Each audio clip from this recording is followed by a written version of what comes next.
What is up, Generals? This is Fiasco back with Ultimate General Civil War, and we are playing the Major General Union Let's Play. I've been away for a while because school is kicking my butt, but I'm back, and we're ready for the Battle of Fredericksburg. This is something that I am pretty excited about. The army is cleaned up heading into the battle. We're going to go ahead and do a quick overview of the force as it exists before we jump into things.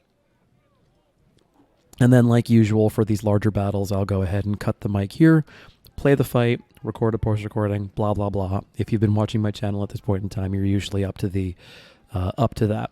So, status of the army is, in my opinion, just phenomenal. It's really, really great. The standard infantry fighting size is 1,400. I am eyeballing the potential that by the next battle, whatever it is, we're going to work our way up to 1,500 as the fighting strength of an infantry brigade, but we'll see. That's going to be kind of a stretch. First Corps, with the exception of the Iron Brigade, is entirely armed with Harper's Ferries. The Iron Brigade has the newest Springfield Model 1861, which I purchased with Reputation. I cannot buy that yet in the armory, but I'm sure that it's coming. Otherwise, so that the nice thing about that is it means that we get kind of an extra unit in the slot. So when you finish the battle, and I want to say it's Antietam, when you finish the battle, you get the Iron Brigade. And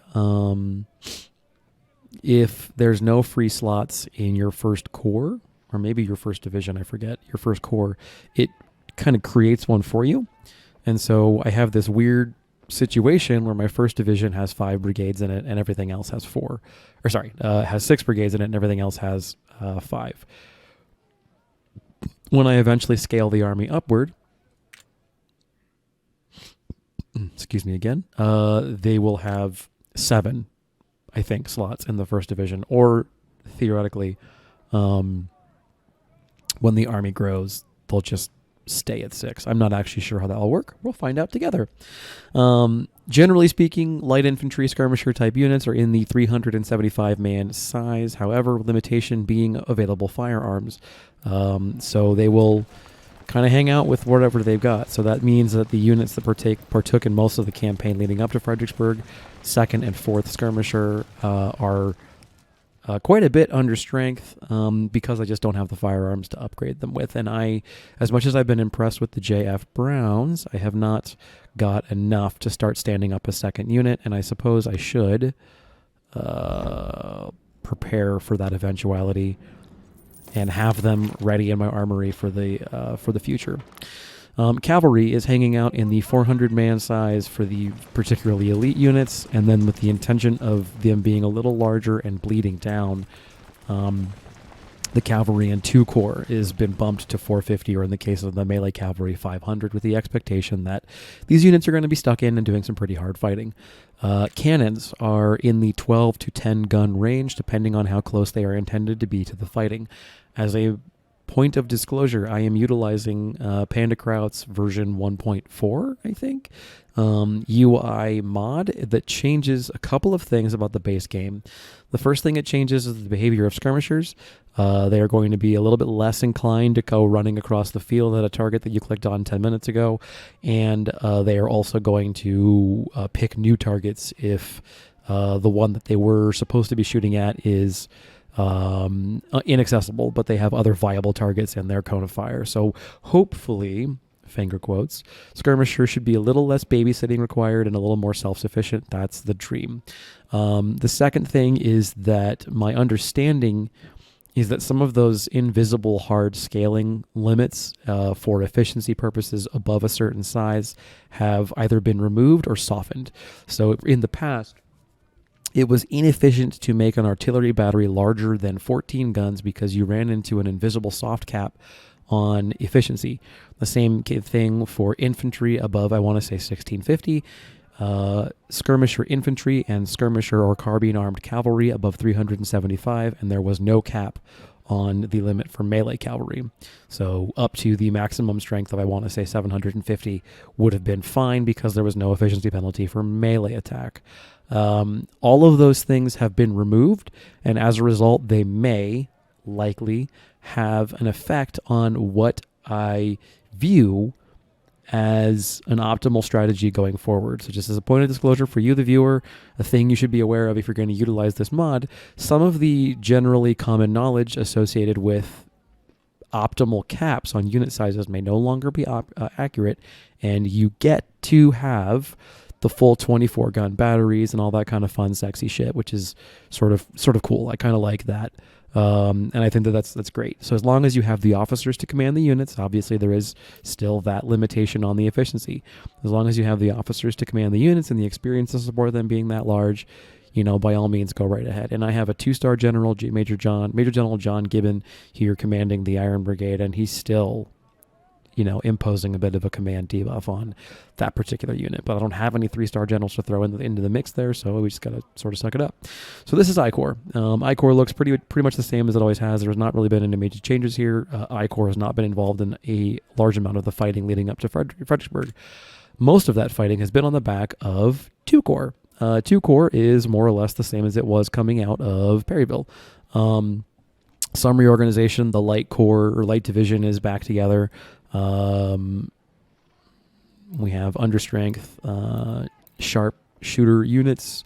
We have upgraded 14th Artillery, which was a 3-inch ordnance gun unit, to a 24-pound howitzer unit because I had the guns available, with the intention that yes, this is a relatively low experience unit, and they're going to pick up experience.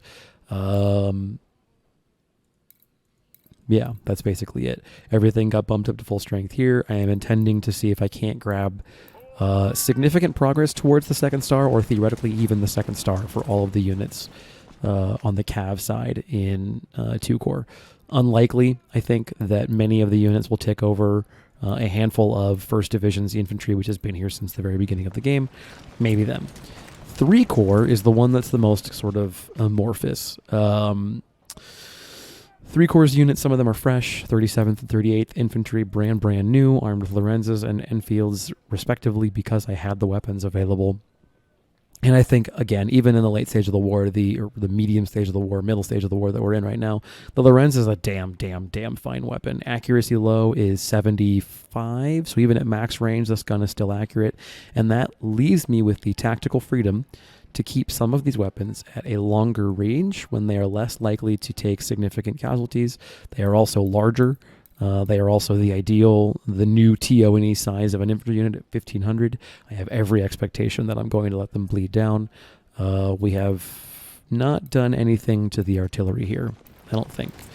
So just like every other corps, you've got 2 sort of long range or long or medium range weapons, a very, very close range cannon piece, and then a counter battery unit. I keep on hearing Whitworths are worth their weight in gold when they're experienced, so the dream is to level them up. And utilizing the new, still this will be against the previously existing soft cav for efficiency. The Whitworths are bumped up to 14 guns, and we're going to go ahead and bump them all the way up and see if these guys can't turn into cannon snipers. So, armory I've purchased up. Most of the guns that I want to carry forward. I have a nice backlog of weapons for ballast units if that ever becomes a thing I worry about. Purchased up all the JF Browns going forward, and I've currently issued every single Sharp currently available. I am very excited for Spencers whenever they come around. And we'll see about that. Cavalry is doing fine as well. And then artillery. I've purchased up all the 20-pound Parrots that are available, and we have just plenty of guns ready for our backlog when the time comes. We have the opportunity for 2 new artillery units to stand up and a bunch of other older guns just kind of hanging out. Plenty of wireds to fill out the unit. Let's go ahead and actually do that. Why not?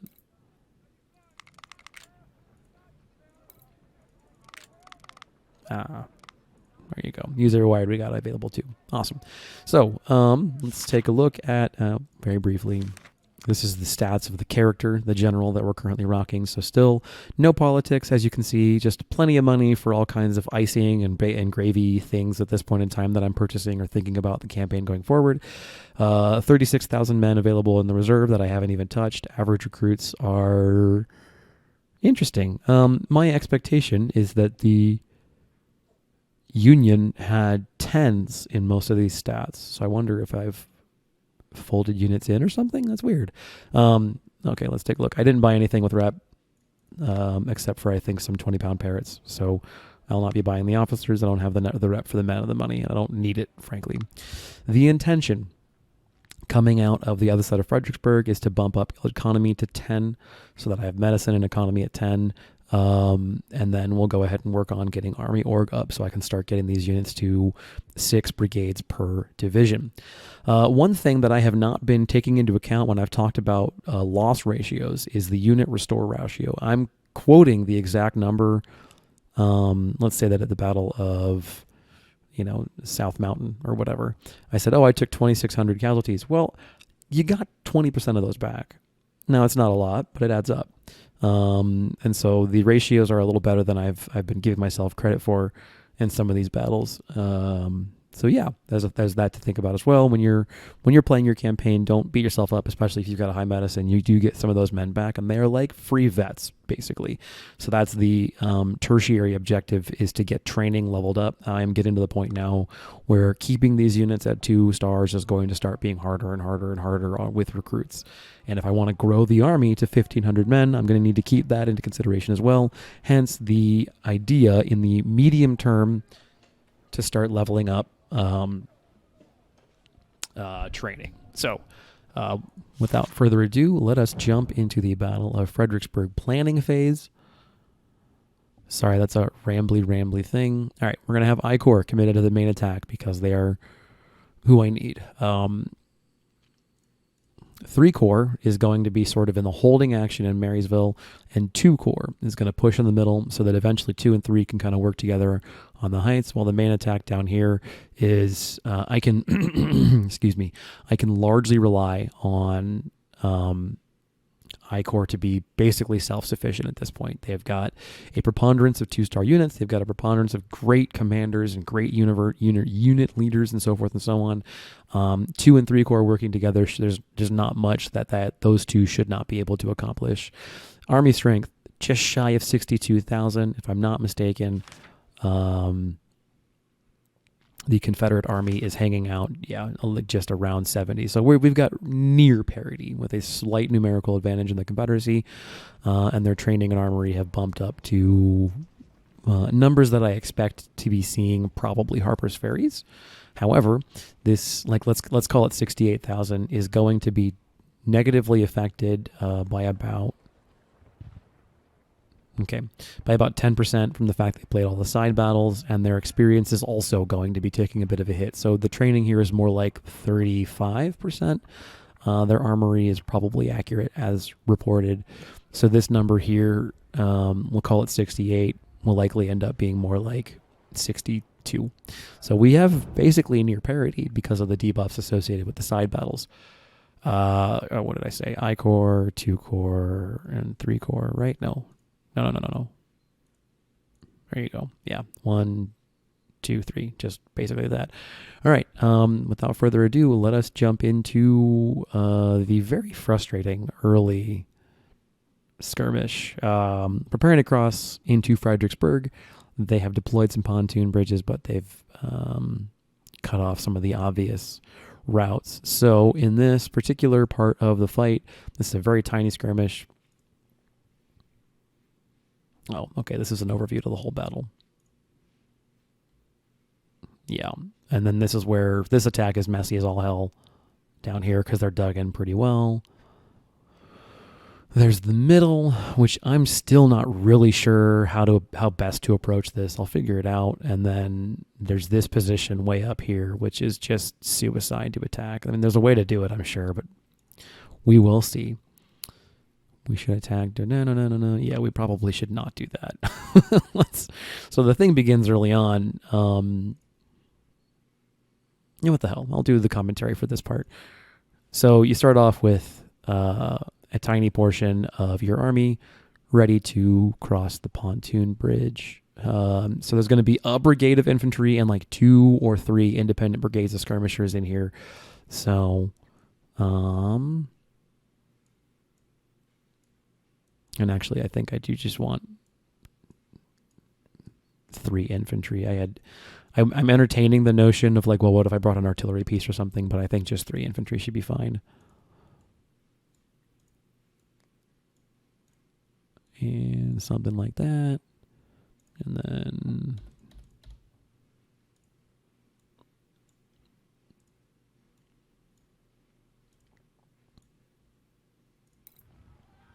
The dream is to bait some of them to chasing me across the river. I do feel bad for the men of the 26th Infantry Skirmisher Light Company. But we shall see if I can get this to work. Be careful. Use your spotting.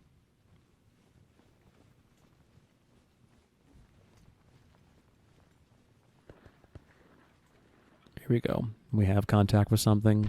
Woohoo! Jesus, every time. All right, come on, chase me. Please, God, don't tell me that that was for nothing.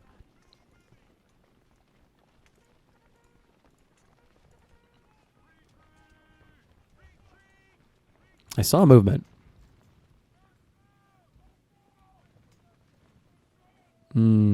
This might not work.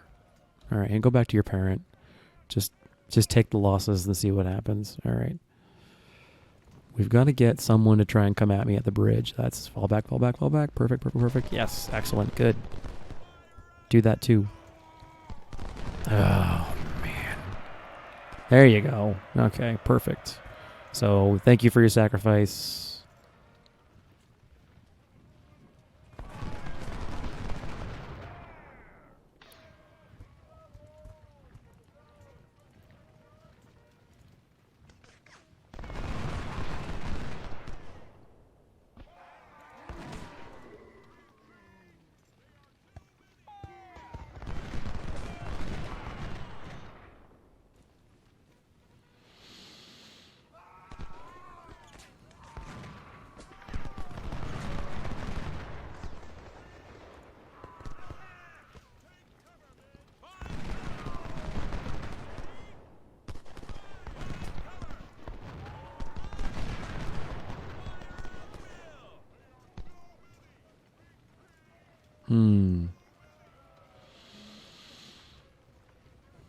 Oh, man. I am so incredibly hard on the men of my light companies like that. That's just not cool, frankly. And like the thing is, it's economically working out, and it's just such a shady way to like get across this bridge. It's kind of hard to argue with the results, though. Yeah. Wow. All right, hey. Fall back into your parent.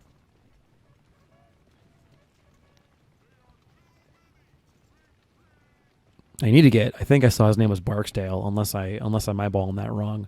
Bakers maybe. It's a B word. Watch it's like Vincent or something completely inaccurate from what I thought it was. Okay, sorry, I've got coffee, so you might hear me slurping. So I guess we just do it again? Yeah? Let's try 2 rivers at the same time. See if we can't bait a stronger reaction. There we go. That is Barksdale. All right, sweet. Maybe we trade blows across the river? That seems like a pretty... Well, I mean, the thing is if he's standing here, is he still getting the cover? He's still getting the cover. Shit. Okay, in that case, no. Hold position. Sorry about that. My apologies. All right. Retreat, retreat, retreat. Let's see if we can't... Yep, we're going to get shot at. That's fine. I'm not worried about that. I'm worried about... Can we get you to like start trying to chase us across the river?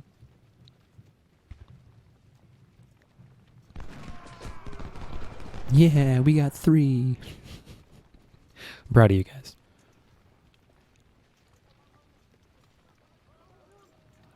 All right. I don't know if I'm going to get lucky. And they're not going to come chasing me across the river. I don't think so, anyway.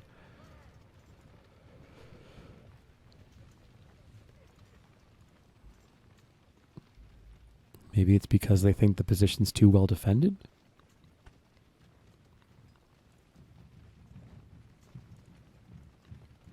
Right? Like there's The way that the AI decides if it wants to launch an attack is it takes into account what it can see and if it thinks it can win that attack. So, how do I get them to try and come at me, bro? Like, call their moms fat. Okay, let's see if that worked. All right, try it again. Try it again. I know. You're not intended to fight, and I feel terrible about this strat, but there's not like a good way. All right, what are you looking at? What do you see? Oh, okay, wait. Let them get to the point where they can't back up. Like, let them see you, right? They need to be able to see you. All right. Sorry, I know this is on slow-mo. All right. Pretty much you got to pounce now, I think.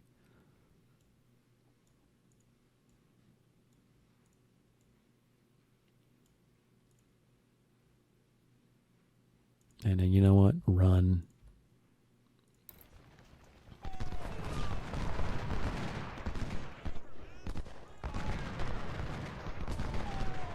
We've got to just demolish them. And once this happens, I think I'm comfortable trying to push across, even though the position will be resisted. Yeah. That's what I'm talking about. All right, see if you can't get another one off. I want all you to try and see if you can't get two. You guys might be pushing it, but you probably get two. Come on, come on, come on, come on, come on, come on. Do it. Yes. All right. Good job, skirmishers. Go meet your parent unit. All right. So now we can probably just start reaming the skirmishers. And at this point in time, I'm comfortable trying to push across. Shatter a unit. That makes my life easier. Actually, get this volley off and then we'll push across because I don't want to give Barksdale a chance to really rally. Yep. All right, cool. Good job, guys. 1, 2, 3, go.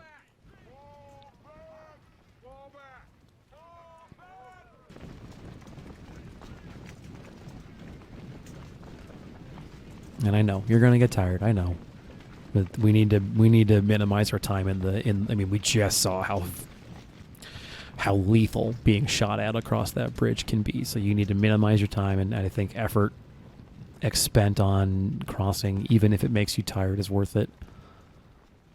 Okay. Yep. Good. Awesome. Great. Rebel resistance is strong. Other dudes have shown up. That's cool, I guess. I think we don't need them, which is a nice part. All right, we're in the city. They're in the city. I'll take it. I'll take what I can get.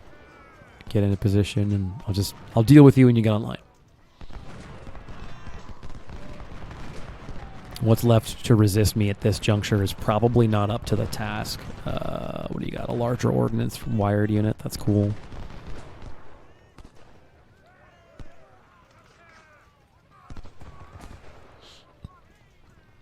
All right, extremely well fought.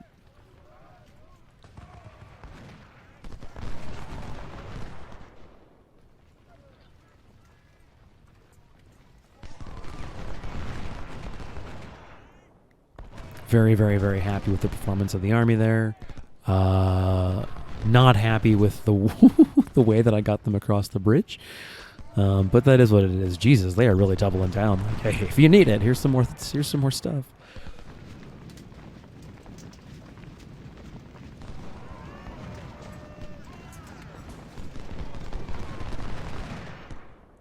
All right, let's get the general across too.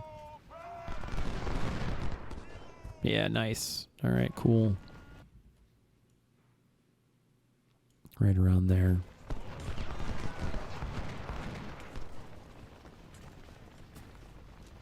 Union secured Fredericksburg. Woo!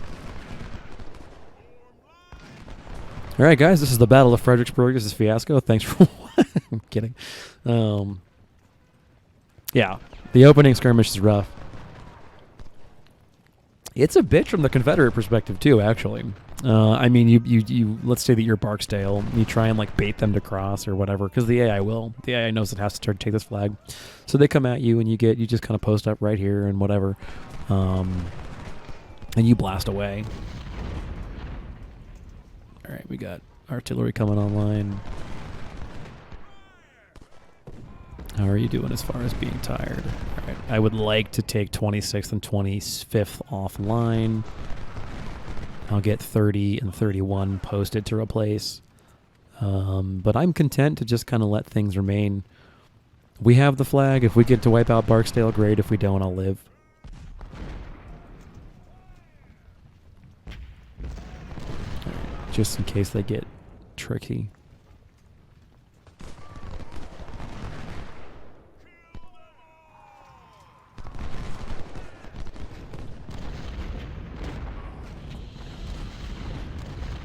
All right, let's go ahead and push it up. There's not really anything terribly fancy or exciting going on here.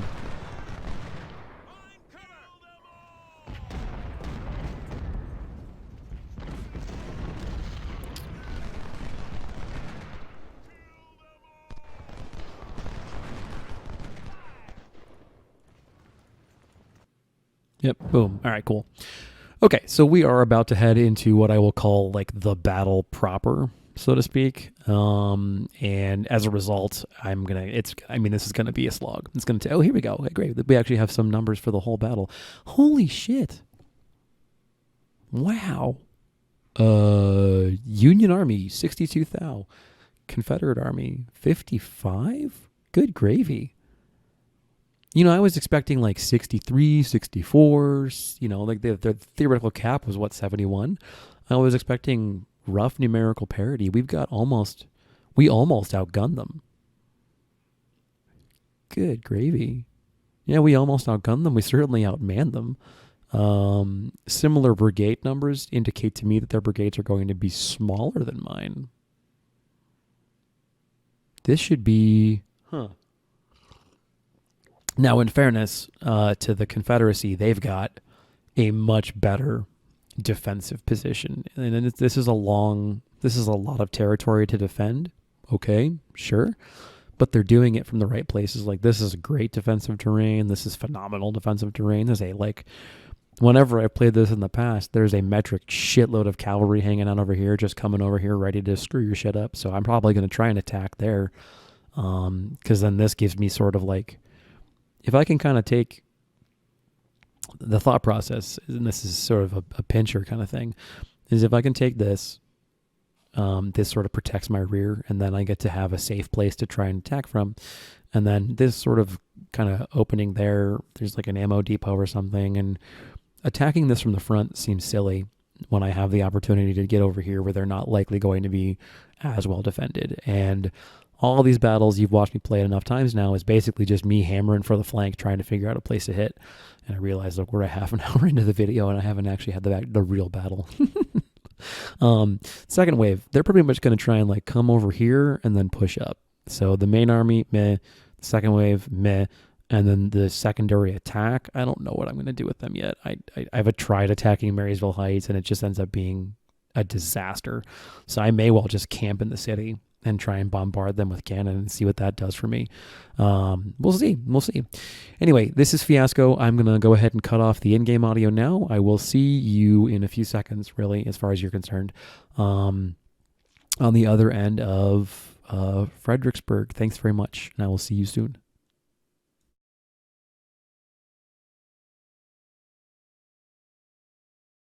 So we're going to advance across these little pontoon bridges. And this is the Confederate defensive position. It is absolutely suicide to attack this from the front. Don't do it. Don't do it on Colonel. Don't do it on Brigadier. Don't do it on Major General. Just don't ever do it. It's my opinion, having played it now, that they do a poor job of explaining which parts of your battle group are going to be utilized in what part of the battlefield. So you're being given most of nearly all of the army that you need to fight the battle right now. You have, everything you're going to need except for the bit that fights at Mary's Heights, which for me is 3 Corps. These troops that have already crossed the bridge, at least the way that I earmark them, essentially what I end up doing is I undercommit. So, spoiler alert, the battle does not go great. We win, but it's a costly victory. So I undercommit. I send everything that's already in the center there down to attack on the right. I support it with some of the forces that are in this, in that little grouping in the middle there, and then the remainder is used to take the Telegraph Road. And the issue that I have with that strat and why I think that I'm undercommitting is that I got to the point where I had more dudes up north than I knew what to do with, and I was fighting with tired or worn down infantry on my far extreme left.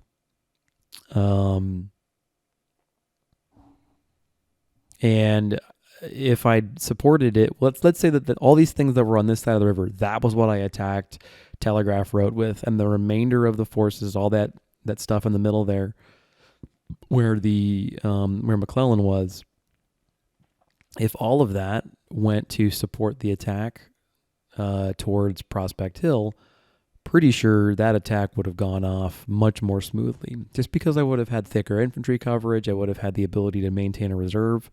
And as it is I just didn't have either of those things because I was stretched too thin. And really, that's just user error. That's entirely my fault. I was stretched too thin because I personally allocated my forces incorrectly. I utilized the appropriate strategy. I think in terms of the battle, I'm not so sure about Mary's Heights, having watched some videos now. So let's take a second to talk about, there's a bunch of really, really great Let's Plays out there of the Major General campaign. And I try not to watch them until I've played the battle. So I have watched Something Compass's Brigadier General playthrough, wherein he was utilizing the large army strategy. So some of his strats are a bit different on this sort of a smaller army. And I had sort of started when I was doing the Confederate videos, which is on there, the Brigadier General difficulty, slowly letting my brigades be smaller, because I thought that 2,000 men is a little unwieldy. And at that point in time, I settled on 1,600 being a number I liked that did a good job balancing the durability of a unit in terms of its ability to keep fighting after taking damage, and the maneuverability. So for whatever reason, my experience has been that 2,000 man brigades or larger are just unwieldy, and the smaller ones react faster and react better to the commands that I give them, or they turn faster, or they get online better, so forth and so on. So I'm interested to discover that in a number of ways we've landed on similar strats.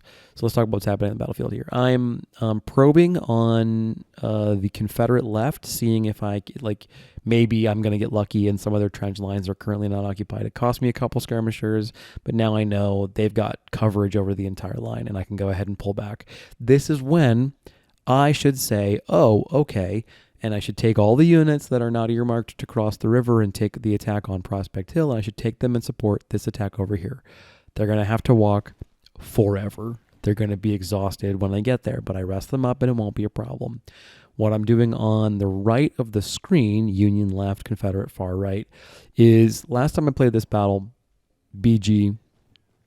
So yes, some of the things as far as how the game plays are a bit different because the Confederates just fold when you look at them and sneeze. I remember there being a lot of cav in the woods where I'm currently occupied, and I'm seeing lots of cav, and they're bigger and they're tougher and they're whatever. Okay, so I'm moving over there, and the dream is that this is going to be sort of the thicker forest that's right across the road right now is where I'm going to launch my attack from. Theoretically speaking, if I can get posted up at the edge of those thicker woods looking in on the ammo depot. So yeah, I'm crossing the river with the troops that are going to attack Telegraph Road, and that block of 3 infantry and 1 artillery, they should be displacing to support the attack on Prospect Hill, and they don't, and that's totally my fault. That's absolutely user error. I don't think that the majority of my casualties are suffered on this particular attack, but I know that the casualties I do suffer are heavier than they would otherwise be if I had properly supported this attack. So cavalry, lots of it over here, and sometimes artillery, sometimes infantry, but usually just cav in my, I've played this battle I think 3 times total. All of them on either colonel or brigadier. So this is my first time exposing to it on major general, but at this point in time, I respect the hell out of the major general difficulty. I get sort of tunnel vision on this cannon unit, and I'm trying to maintain kind of a linear front with my infantry to really give the cav nowhere to maneuver. And if I wanted to do that properly, what do you think I need? More dudes, first of all, and then skirmishers towards the very bottom of the map. Because what ends up happening is 1 or 2 of their cav units ends up kind of circling around my flank and hanging out on the bottom right corner of the map. Now we end up dispatching them relatively easily, and I'm getting ahead of myself. So Fredericksburg historically was a disaster for the Union. The Union was presented with much of the same tactical question that we are presented with here, but they were not able to benefit from the fact that I've got invisible walls, which is to say the edge of the map. And they launched some incredibly costly frontal attacks, and just suffered unsustainable casualties and were forced to sort of give the field. Confederates send 1 brigade unsupported to attack my lines. It is expensive for, I want to say it's 12th infantry, but I can't see it on my screen, to send them back, but 12th supported from enough different directions that it is repulsed without much difficulty. This particular effort to push the Confederates out of the woods is sort of a grindy affair. And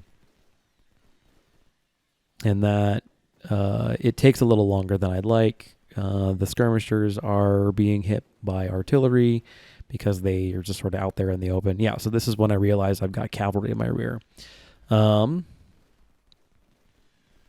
Fortunately, the answer is just detaching skirmishers and then boxing them into a corner.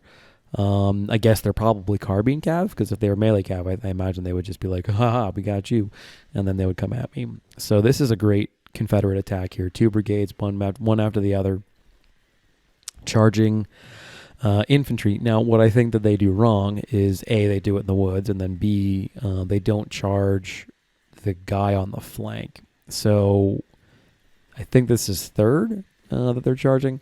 Once again, he's supported from a couple different sides. At this point in time, I've almost got my artillery online to support the attack. And then, they just get drawn into this swirling mess of combat, and then they get thrown back, and they are much worse for wear. Had they charged whoever's on the bottom, 14th, I think, I probably wouldn't have been able to get as much supporting fire over there as I would need to either turn the combat into a win or at least mitigate my losses. As it is, their offensive pushes have been a bit abortive, because when they make contact, we repulse them because we just have supporting fire from enough different directions. And so the cav is, at this point, basically boxed in the corner. Skirmishers in cover, firing a cav in the open. There's just not a lot of good ways for them to handle that particular movement. And at this point in time, I decide, I'm going to go ahead and pull the 2 melee cav units out to support. And I just want this done. I want whatever's down there over with And it's a combat that with supporting fire from the skirmishers, I'm pretty sure the melee cav can win. So here I'm sort of aggressively posturing in order to get myself on the very edge of the woods so they don't have the option of maneuvering at all. I do understand that it's better to bait them into the open, but the thought process in my mind is if they don't even have a chance to rally, it won't matter. So yeah. So we're slowly moving to the point now where we can get infantry online. I don't know if you can hear that. There's an alarm going on in my parking lot. Fantastic.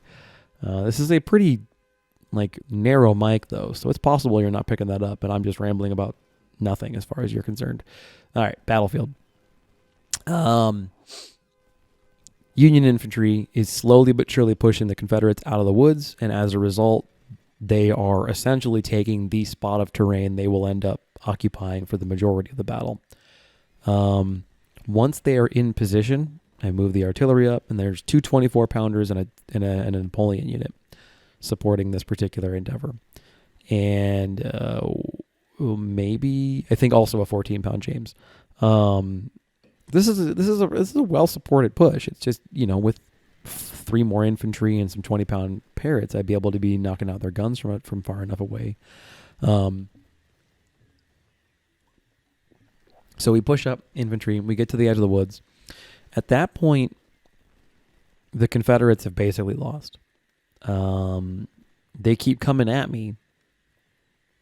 They keep charging in waves and whatever, and they get repulsed because they're in the open and I'm in cover and I've got rifled guns and, just all the reasons that you repulse Confederate infantry.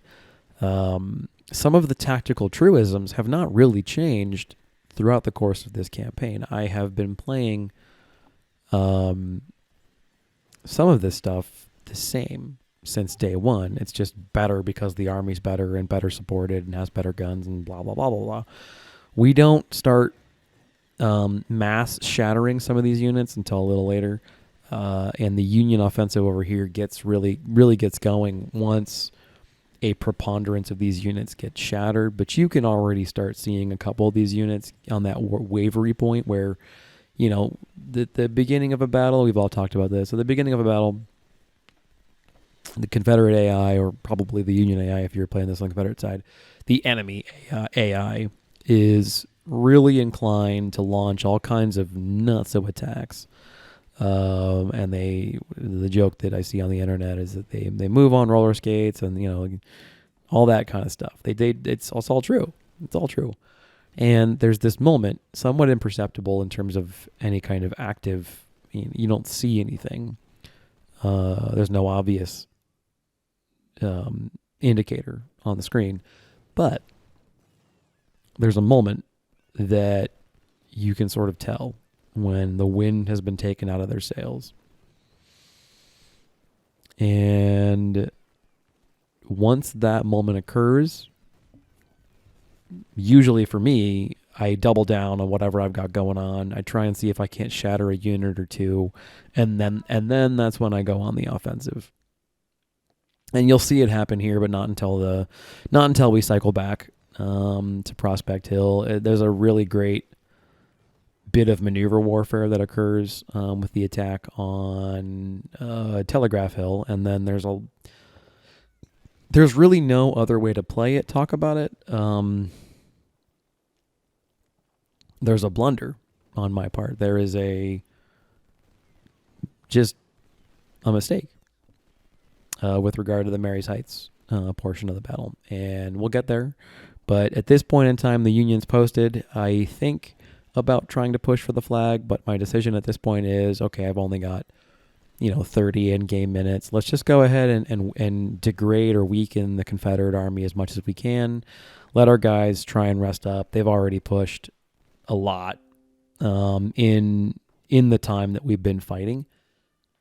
So let's get our artillery online. Let's get our infantry rested up. Let's do all these things. Get the army ready to do the next phase, as far as they're concerned, of the battle, which will be in a little bit. And we just keep fighting this out. So I'm just confirming things up north, getting everything ready there. I push the skirmishers up again just to make sure that they haven't taken anything offline. You noticed in second Bull Run that the Union strat was essentially to cause a lot of damage in the center, and then as a result, the Confederates would pull more and more and more stuff from their flanks to support that center. However, I noticed that there are still Confederate troops in those trenches. I pull the skirmishers back, cost me 10 guys. That sucks. But now I know, okay, I can just basically ignore that part of the line. I'm not going to deploy any troopers over there because it's just a mistake. So when you're playing Fredericksburg, this particular thrust of mine, I feel like this is probably the right strategy. If you come to this battle and you're playing, don't make the mistake that I make of under-supporting this particular push, but do probably attack along this particular axis. It's messy, but once you get online, it's great, and they're never gonna be able to repulse you at this point.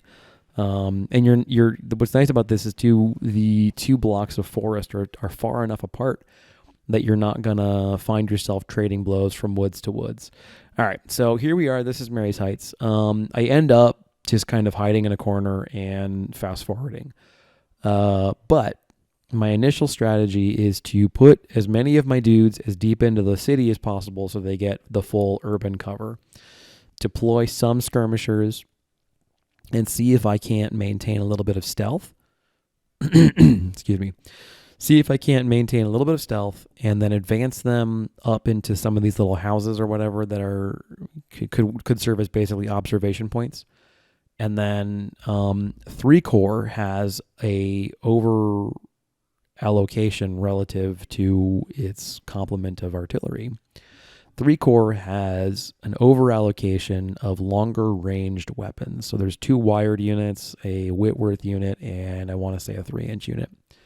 No, there's a 24-pound unit, which ends up doing nothing this battle, which is a shame. The Whitworth does good counter battery work, but I am once again very impressed with the wired. So the thought process in my mind is like, oh, they could be in cover and they're not going to shoot guns, so maybe they'll be able to have remain stealth, and that does not work out. So the unit here has 260 some odd guys. I hit it with 2 wired units and a Whitworth unit, and the thought process is maybe if I take out some of their guns, this no man's land area between the city and the entrenchments will not be as suicidal to attack, and that maybe I could come up with some kind of attack or offensive maneuver. I'm operating under the misassumption at this point in time that I need to take all 3 of the flags. I'm also moving a block of 4 units up to the north to see if I can't probe the flank. My hope is that they're not going to have defenders on the far, far, far Confederate left. When I'm playing this battle, I don't. I have everything right here by the objective, and the Union obliges me and comes right at me. And so for you, the player, with your position, if you're given this particular task, don't do any of these things. Don't do any of this. Don't replicate anything that I'm doing right now. All of this was a mistake. But I played the battle. I played the mission that was given to me, and I think that I made okay calls, but I'm not so sure. So maybe I should have better supported the attack on the trees up north, but then really, even if I take that, what do I really accomplish? I'm not near the objective. I'm not, I identify 1 cannon unit and then 1 infantry unit, and I think okay, I've got 4, they've got 1.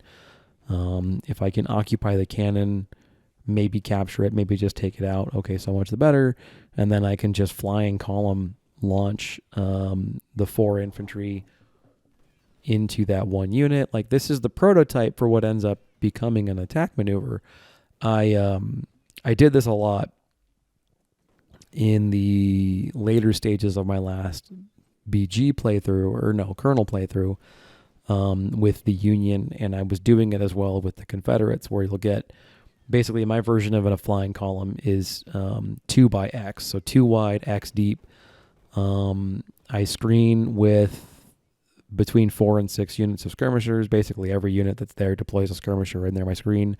I accept that I'm going to take a lot of casualties in the skirmishers, but if the blocks of infantry make contact, then it ends up being worthwhile. So it's disastrous here, but this is a good visual reference of what an attack could look like in this game. Now, you'd support it with artillery, and you wouldn't do anything that I'm doing here, but the hope is that what I'll do is essentially I'll send 2 skirmisher units to occupy the cannons, and the cannons will be busy shooting at the skirmishers, and then the other 2 will soak a volley from this infantry, and then the 4 units will make contact.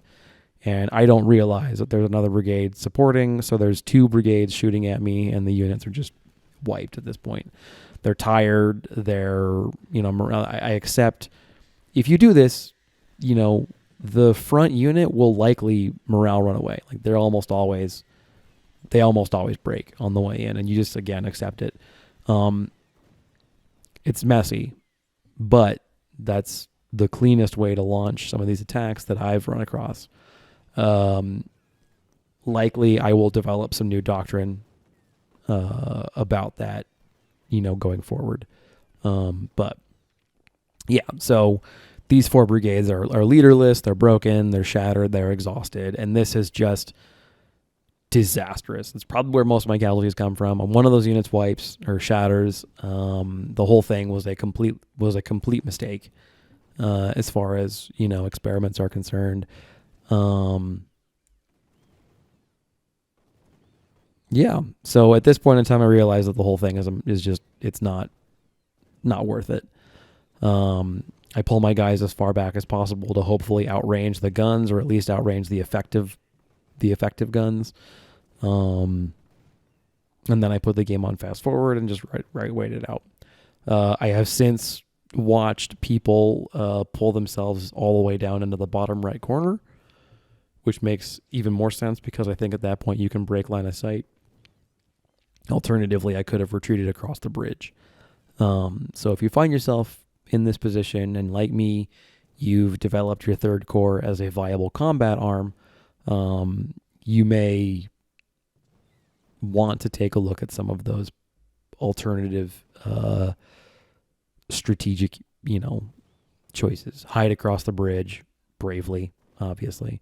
Try and outrange the guns, preserve the army. At this point, it's basically a force protection kind of thing. So I'm relying on them not being able to see me or having enough cover and just letting the clock run down. Like, I'm just frustrated at this point. Like, I don't know what the hell I'm supposed to do, and I'm not going to throw my army away on, dug in, entrenched. Like, I'm not going to throw my army away attacking a Confederate army who's utilizing the exact same strategy I always used to win these battles. It's not so fun when they do it to me. All right, so here we get to the lion's share of the battle of maneuver. So I redeploy the army a little further south. This is the attack on Telegraph Road. These are the elements of I Corps that I wish I would have sent to support the attack on Prospect Hill. What it is what it is. So I'm checking the objectives here. I'm still misreading it. To me, at the time that I'm playing the game, and admittedly it's late, I'm thinking I need to take all 3 of these objectives. So I'm still sitting here trying to rack my brain about how I'm going to take Mary's Heights. And the macro plan, and never ends up playing out this way because you don't have long enough in the scenario and the map, closes off. My hope is to attack Telegraph Road and use 2 Corps essentially to push northward through the woods and then double envelop Mary's Heights and launch an attack on them with 2 and 3 Corps simultaneously from 2 different directions and basically just hammer anvil their defensive position, and with the understanding that they have superior defensive terrain. And the only way that I can turn that to my advantage at this point is essentially to outmaneuver them, hit them from enough sides they can't mount any kind of effective defense, and then, just attrit them down. It's essentially what I did at Antietam, is have more maneuver elements and have them in better positions on the battlefield, and win that way. So I'm a little bit surprised that there are Confederates coming from what I assume are the defensive works around Prospect Hill to attack my position. I'm guessing they're moving to support Mary's Heights, maybe, or cut me. I don't know what's going on. It's not a particularly well-supported attack, but it just kind of confuses me. I don't, however, stop the offensive. So I keep on driving towards the objective while also covering my rear. And what you see beginning to unfold is a desire to carve a pocket and then slowly expand it. So I have essentially a circle of Union troops, and we slowly but surely push that circle wider and wider and wider and wider. So I carve a foothold, carve a toehold, I catch whoever that is in the flank, in the trenches. Sniper skirms, run that artillery down. The Confederate infantry is on the other side of the river, and I take up positions that we will shoot them as they're coming out of the river, essentially. So they have to trudge through the river, get tired, get shot, and then when they break, they'll have to trudge back through the river, getting shot again. So Union forces pushing towards Telegraph Road are essentially forming a corridor. There's this unit, and they're being supported by 12th Infantry. And essentially what's going to happen is the unit marching up behind 12 that I can't read the name of, that maneuver, they're going to basically, the one unit's going to form up as the door, 12 is going to come in next to them and then widen the corridor, so to speak, and then maybe 20th will continue to widen that corridor. And so those three units will be the one corridor, and then there's two units online to my north, and eventually a third and a fourth will mimic that maneuver to the north, and essentially those two units will form the corridor through which the remainder of the army will punch through or punch up and take the objective. And that actually works out pretty well.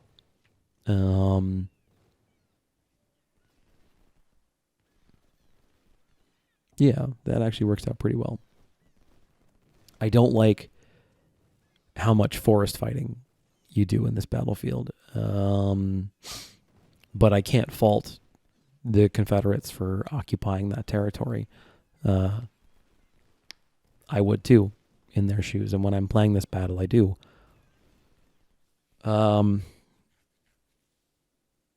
one thing that I do a little different here than I've seen in some of the videos I watched since playing the battle is I don't hold the Confederates at the river. I bloody them, and then I pretty rapidly work on emplacing my army in the woods, and that becomes the new... I essentially occupy the Confederate defensive terrain. The woods are my new wall, my new, defensive terrain or whatever. So you got a charge here. These two units that I'm getting shattered, but it's just kind of a grindy process to get there. It happens, but, I catch the Confederates across the river. I bloody them, break the momentum of their attack, and then the idea from here is to continue to fall back into the woods. So we've got these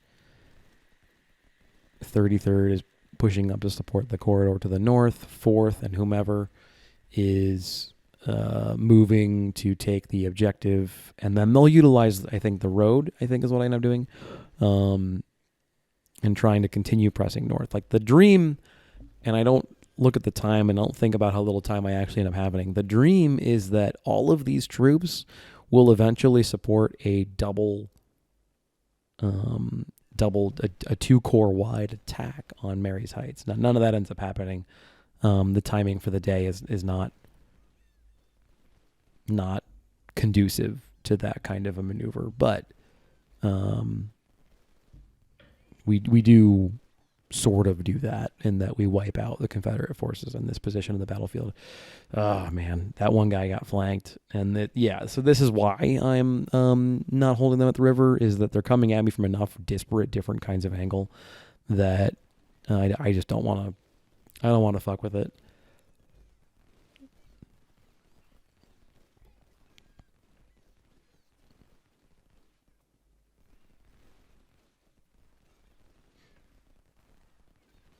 All right, so we have the flag.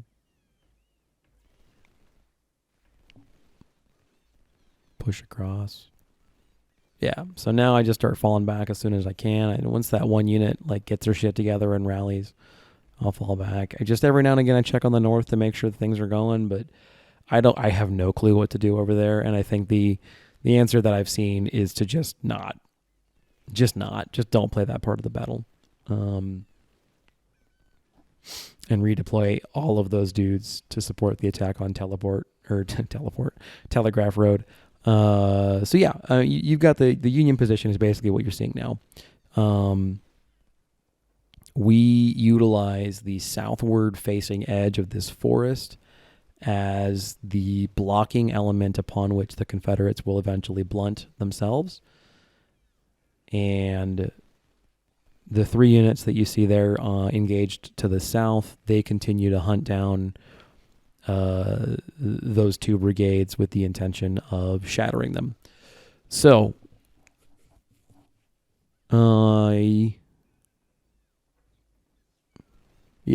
one note, there's this little spur that I'm moving an infantry unit into now that sort of juts out where the 2 skirmishers are. That terrain is marshy. So I see trees and I think, oh, they're defended. But when they get shot at later, they take a lot heavier casualties than I'm expecting.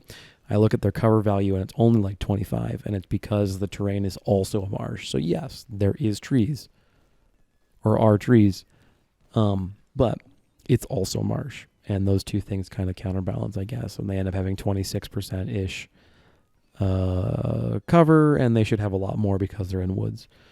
So here come the Confederates. They want to come play. I'm moving the artillery out of the woods into the clearing with the idea of utilizing the road to advance up.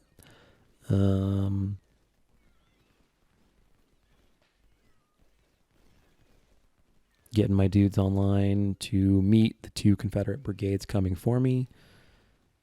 And just kind of trying to keep everything, keep the momentum up, keep my infantry organized, let them rest if they need to, except for down here. Down here, I just say, let's finish this off. And then once those 2 units kind of shatter, the 3 units to my far south are just going to form a wall at the edge of the forest and stop, because I expect that they will not continue the attack, but you never know. And let's find out, basically. So, all of this goes well. I think that if I'd attacked with 3 corps supporting, I would control this entire forest by now. Now I end up controlling the entire forest, but imagine how much faster I could have accomplished that goal, and probably how much fewer casualties I could have walked away from this battle with. It is what it is, and the campaign is not by any stretch of the imagination lost. We can absorb the casualties we end up taking.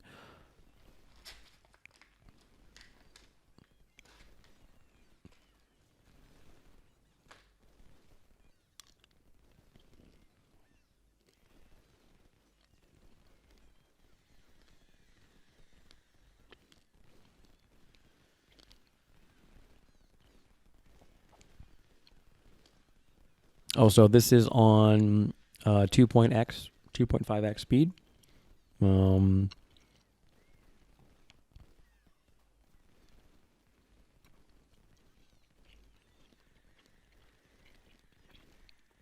We captured, grand total over the course of the fight, capture 2 supply wagons, 3, and I think 1 cav unit. And we shatter a bunch. just through firepower, which is nice. But I think that's it. Yeah, so right around now I realize like, oh, there's 20 minutes left. And then this part of the scenario, I don't think I'm going to have the opportunity to attack Mary's Heights. So now that I'm pretty confident that we've seen Johnny Reb off in the south, what I end up doing is detaching skirmishers from a lot of these units, leaving the skirmishers as the back, as the defending force in the rear. Because I know that the Confederate Army and I have relative numeric parity, and I've accounted for most of my numbers. So the thought process in my head at the time is, okay, I can leave skirmishers because whatever they're going to have is going to be so worn down or near shattering that 2-4 skirmishers, units of skirmishers will be able to, if not destroy, certainly morale shock to the point that I can get something back there to support whatever kind of push they might try and make. They end up not trying to make any kind of push. But yeah, performance of the Army. Let's talk about that because there's not a whole lot of new information on the screen in terms of what I'm doing or how I'm trying to do it. I merge one of these brigades because I lost a commander. You know, it's what you do. Makes a super brigade, which is pretty cool. Move up, try and get some riflery into the artillery units. You know, at this point in time, we control the entirety of the woods. It's only a matter of time before we push them out. But they end the scenario, so, you know, whatever. Performance of the Army, I'm actually ecstatic with the Army. Whatever performance issues arise are 100% my fault. Totally user error. I undercommit in one place, I overcommit in another. And then I have a corps literally twiddling its thumbs through the whole battle, just getting shot at, you know, and I do nothing about it like an idiot. So, yeah. Down in the south, the Confederates are slamming themselves against a brick wall for me. I am happy to oblige them to do this if they are so inclined. So they do. I mean, they continue to attack and units continue to shatter. Now, interestingly, the resistance down there is still fierce. You know, like I've watched 2-3 units shatter. I've captured one, you know, and they're still coming. They're still coming hard. Trying to take me out. So the fighting in the south is very harsh. And that's partially why I imagine that having 3 more infantry would really make a big difference. Because what I end up having to do is dismount the carbine cav and utilize them as light line infantry. A role for which they perform admirably, but that is not their designed function. We put a volley at close range into that one cannon unit up north, and at that point, you know, things are basically settled. You know, I've got my line such as it's going to end up being, and at this point, it's just grinding down whatever Confederate resistance arises. And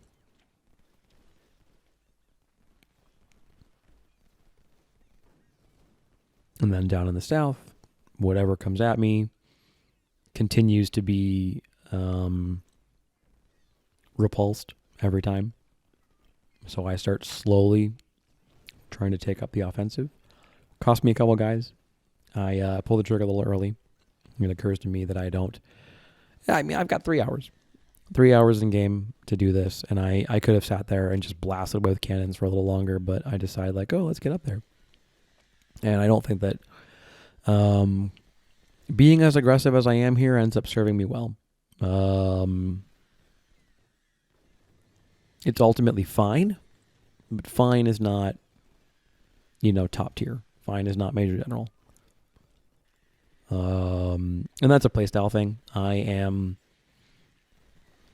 more aggressive, especially with my infantry, I think, than some of the other YouTubers I see. Spectrum has, from my perspective as a watching a player, Spectrum has significantly better micro than I do. I know I'm not a very good micro player. And Something Compass is the absolute king of cautious combined arms. Utilizes artillery, and in a way that takes a lot of the work off of the poor bloody infantry, and really accomplishes some pretty impressive results with minimum casualties. To my credit, I think, when I watch my playthrough, when I watch, how the campaign is developing compared to my peers, I am very happy with my casualties. I'm aggressively hunting down Johnny Reb wherever I see him, and it is getting me the results I want. I have relative numeric parity at this point in time in the campaign. That's only going to keep, improving in my favor as the campaign continues. And if you're not careful, the Confederate Army ends up kind of outgrowing you. So, watch out for that. And I can't imagine playing Confederate Major General. It's coming. When I finish this campaign, I'm going to do that. And I think my next series will probably end up being with Panda's rebalance mod, and I'll play the Confederate campaign, which should be very interesting. I have some issues with the Confederate campaign because the way it ends is you attack Washington, which is just, I suppose if Lee had an opening to march on Washington, he would do it, because that's certainly a way to achieve the ending he's looking for. But that is not consistent with the stated strategic or operational goals of the Army of Northern Virginia or the Confederacy generally. So, I get it. Like, they have to have some sort of tentpole final battle, and playing Appomattox Courthouse or whatever, but having Grant's army gasp as it smashes itself into your defenses or something would be kind of a pretty anticlimactic finish to the Confederate campaign. So I get it. They need a suitable Battle of Hoth. They need they need a suitable last mission. I get it. I absolutely get it. It's just they wouldn't, unless Richmond was wide open or whatever, but they were suing for war exhaustion, right? Victory through war exhaustion. They wanted the Union Army, just like the North, to say, is this worth the blood? Is this worth the cost in blood and treasure to keep the Union together?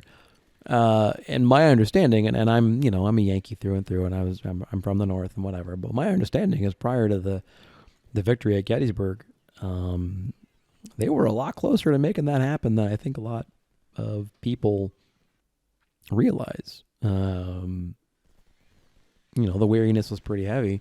Now, the victory at Gettysburg was pretty decisive, and it changed. Well, and I think it was paired. Oh, damn it. It's the same day, and I'm going to get the battle wrong, but I think it was Vicksburg. Those two happened like this 1-2 punch, where Meade at Gettysburg, and then I want to say Grant at Vicksburg, just deals these hammer blows to the Confederacy and cuts them off from the Mississippi. And at that point in time, what had been war exhaustion turns into almost war fervor, which is the issue associated with kind of a political strategy like that versus, they didn't really adopt it, but the Anaconda Plan, essentially, where they just sort of economically starved the South into submission, if not defeat. Now, ultimately, by the end, Grant kind of understands that, let's say that so some senior Union leaders wanted to win the war while inflicting as few casualties and causing as little economic damage to the South as possible, presumably with the intention of preserving the economic contributing factors from the South. I mean, they contributed a non-zero portion of the GDP to the U.S. in 1860, and the thought process was, let's put this insurrection to bed, let's get people back to work, and let's continue selling cotton to the industrialized nations of Europe, basically. And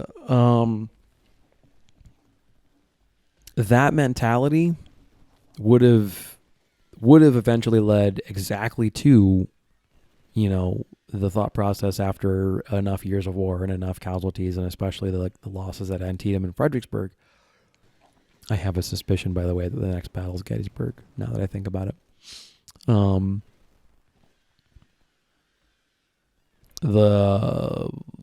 Where was I? Oh yeah. So that kind of hands off, let's hurt them as little as we need to like convince them that this is a bad idea, but then maintain all of their industrial base in place and everything. That kind of thought process was not what Sherman or Grant, understood about the cause, such as it was, and the desire for independence and everything else. And interestingly,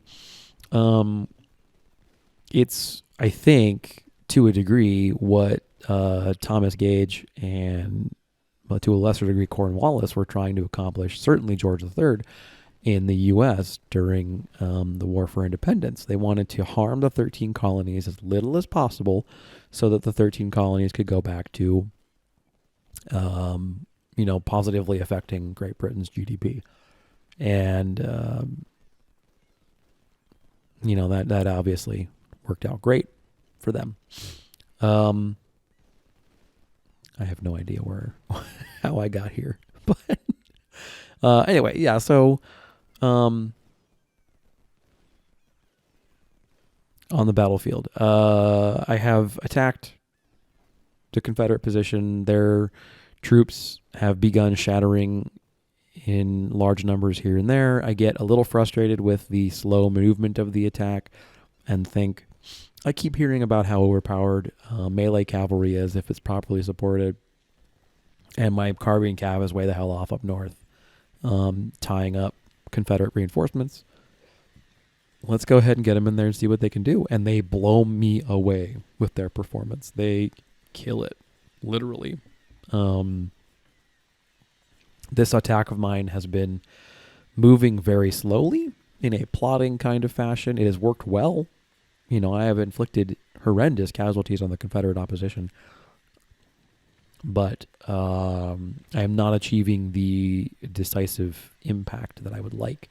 And the melee cav really makes that possible. They really make that possible. And they don't really take all that many losses in the process. I mean, they don't get me wrong. Both units end up worse for wear. They both take about 50-ish casualties. But with infantry support, they just ram home. They block and destroy any offensive mobility from the Confederate infantry, and then they give me the south of this battlefield. At the same time, I'm pushing towards the objective of the flag because the screen's getting dark and I'm getting nervous. And so those factors are happening. But I've got cannon to support the infantry there, and there's not really a good way for the Confederates to push my infantry up. They take heavier losses than maybe I should in an ideal scenario, but the 24-pound howitzers and then the Napoleon unit at very, very close range like that just absolutely shatter every single push to try and dislodge me. And I mean, at that point, their ability to resist is simply degraded.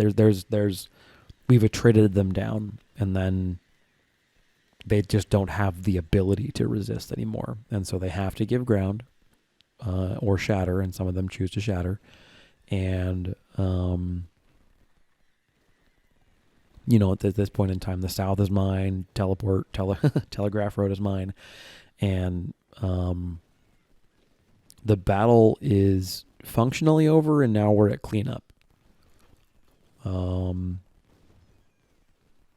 Yeah. So how did I get? I don't remember how I got to. Oh, why is the Confederate campaign ahistorical to the point of being frustrating? Yes, and I was talking about Appomattox Courthouse and why they wouldn't take Richmond, but at the same time, I understand the game developers need a climactic final battle. Okay, got it. We're finally. I'm caught up with my own self. I apologize if you're listening at this point. So, what would like a final battle end up looking like? Because it would probably end up being, let's say Lee gets his wish and he gets to finally mount what he wanted. Gettysburg was supposed to be was the offensive campaign up into Pennsylvania was supposed to essentially cause the Union Army to like shit its pants, and then okay, soup. We are at the end of the screen, and I will see you guys. Welcome back. This is Fiasco.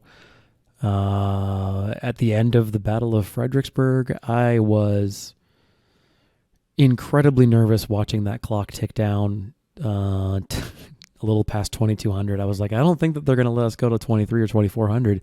When in the hell am I going to have a chance to take Mary's Heights? Oh, man. What a slog. I feel terrible for 3 Corps. They just kind of sat there and took it. But 2 Corps did wonderfully in the middle, and that gave me a great deal of leeway to begin pushing with I Corps towards Telegraph Road, and that very violent, kind of messy assault in the end there. I mean, you saw that I had plenty of time to just sort of post up over here where I was in this copse of trees, and they just kept coming and kept coming and kept coming. And there was a moment when I was thinking, okay, so I think they've come at me as much as they're gonna, and now we're slugging it out, or I press the attack. So terrible casualties. Yes, I have medicine 10. Okay, fine. I lost 18 guns. I lost 500 artillerymen. I lost 270 some odd cavalry. I 10,000 infantry, which is just unacceptable. And I know in some of that case, that's my little abortive attack on the Mary's Heights. I thought I might get fancy.